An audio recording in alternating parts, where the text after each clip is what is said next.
Hello everyone, it's me Troy, and I'm back in with another video. It's been a minute, I know, which, girl, it is what it is. I don't even know if I feel like talking about all that right now, and it's nothing tragic. It's just, we'll just skip over that. But I really wanted to make sure that I come to this video to share with you guys who are not familiar or not aware that there is going to be a read-along going on within the month of July. The read-along is going to be hosted by Dee over at Brown Girl Reading, which, of course, the link is below. But I know that y'all already subscribed to her because she's not the mother, she's the mother of BookTube, okay? You get me drift, okay? But the book is going to be Sag Harbor by Colson Whitehead, which of course his most popular work currently speaking is The Underground Railroad, which I haven't read yet, but girl, it is what it is. I'm gonna do what I want to do, so if I get to it, I get to it. If I don't, I don't. It's just gonna be like that, okay? But I am excited about reading this book because it is one of his earlier works, published in between, I think, 2008 or 2009. And I'm gonna read the back. So Benji Cooper is one of the few black students at an elite prep school in Manhattan. But every summer, Benji escapes to the Hamptons, to Sag Harbor, where a small community of African-American professionals have built a world of their own. The summer of '85 won't be without its usual trials and tribulations, of course. There will be complicated new handshakes to fumble through and state-of-the-art profanity to master. Benji will be tested by contests big and small, by his misshapen haircut, which seems to have a will of its own, by the new Coke tragedy, we're talking about the 80s, and by his secret light FM addiction. But maybe, just maybe, this summer might be one for the ages.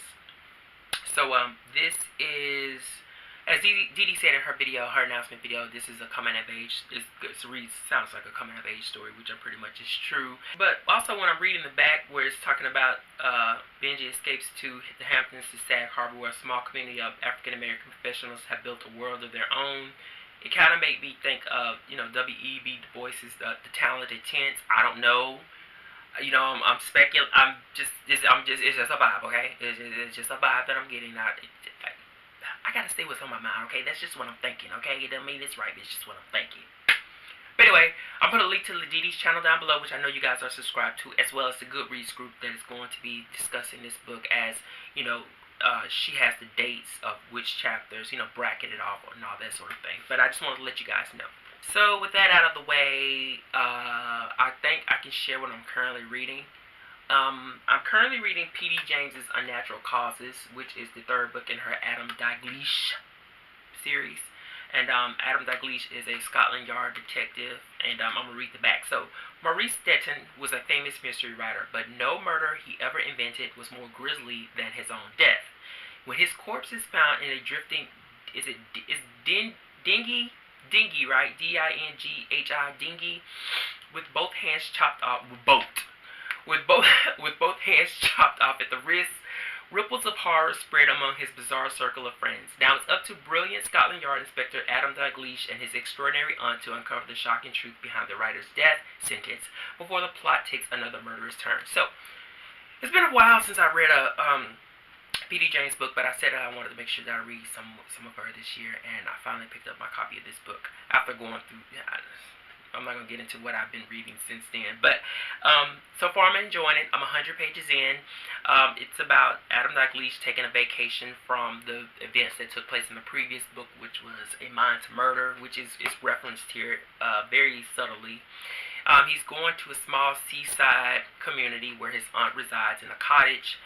In this community, there's a host of different writers of different categories. You have a columnist, you have a romance writer, a thriller writer, and things of that nature, and then a secretary of the murder victim who transcribes a lot of the author's work.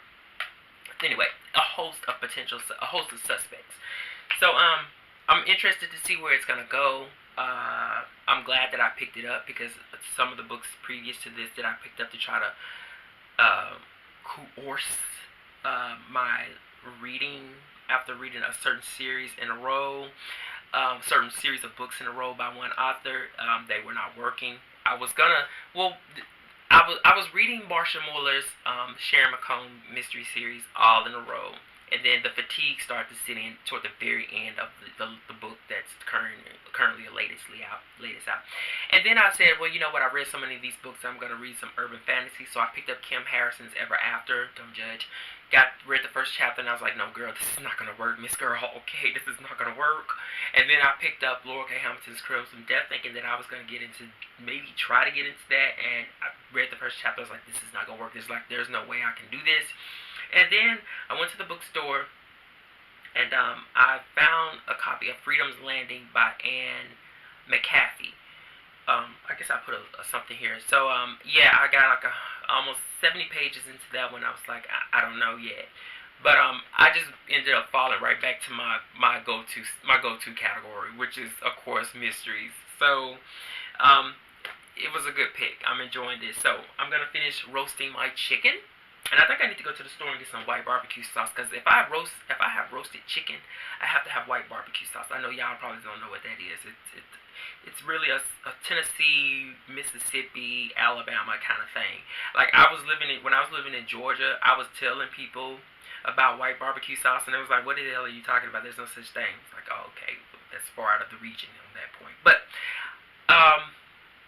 it's good to see you guys. Hope you guys are blessed and enjoying yourself. And I'll see you on the flip side sometime. Okay, that's all I got to say. Peace. First, we need chapstick, girl. You gotta have chapstick.